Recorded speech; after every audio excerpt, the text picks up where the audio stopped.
Hello guys, നമ്മളെ സ്റ്റുഡൻസിനൊക്കെ ഇത് relate ചെയ്യാൻ പറ്റിയ ഒരു കാര്യമായിരിക്കും. നമ്മള് ഫ്രൈഡേ ഭയങ്കര സന്തോഷത്തോടുകൂടി ഉത്സാഹിച്ചിട്ടായിരിക്കും സ്കൂളിൽ നമ്മൾ വരിക.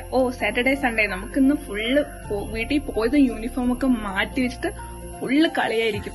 പിള്ളേർ കുറെ പേര് നമ്മുടെ വീടിന്റെ ചുറ്റും ഉണ്ടാവുമല്ലോ, കുറെ കുട്ടികൾ. അവരുടെ ഒപ്പം കളിച്ച് ഉത്സാഹിച്ച് നമ്മൾ സാറ്റർഡേ സൺഡേ ഫുള്ള് രാവിലെ ഭക്ഷണം കഴിക്കും, അപ്പൊ തന്നെ ഇറങ്ങും.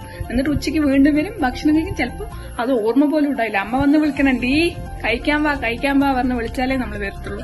അങ്ങനെ കഴിച്ചിട്ട് വീണ്ടും നമ്മൾ പാതി ഉണ്ടില്ല എന്നുള്ള മട്ടിൽ അങ്ങനെ വീണ്ടും കളിക്കാൻ പോകും. എന്നിട്ട് വീണ്ടും വൈകുന്നേരം ഒരു 6 മണിയാകുമ്പോൾ അമ്മ കോലും കൊണ്ട് വരണം. അപ്പോഴായിരിക്കും വീടിന്റെ ഉള്ളിൽ കയറുക. ശരി, ഇതൊക്കെ കഴിഞ്ഞിട്ട് മൺഡേ വീണ്ടും സങ്കടമായിരിക്കും, അയ്യോ സ്കൂളിൽ പോകണമല്ലോ എന്ന് ഓർത്തിട്ട്. പക്ഷെ നമ്മൾ ഈ വെള്ളിയാഴ്ച വന്നു കഴിഞ്ഞാൽ ഉറപ്പായും മറക്കണ ഒരു കാര്യമുണ്ട്, ടിഫൻ ബോക്സ് എടുത്ത് വെക്കാൻ.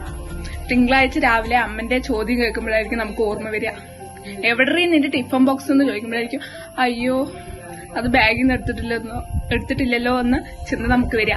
അത് കഴിഞ്ഞ് അമ്മയുടെ ഫുള്ള് ചീത്ത കേട്ടിട്ട് ടിഫിൻ ബോക്സ് ഒക്കെ അമ്മ തന്നെ കഴുകും. നമുക്ക് ആ സ്മെല്ല് ഇഷ്ടപ്പെടില്ലല്ലോ. അമ്മ കഴുകി അമ്മ ഫുഡൊക്കെ ആക്കി തരുന്നു, അതെടുത്തിട്ട് നമ്മൾ അങ്ങനെ സ്കൂളിൽ പോകും. ഇങ്ങനത്തെ കാലഘട്ടം നിങ്ങൾക്ക് ഉണ്ടായിട്ടില്ലേ?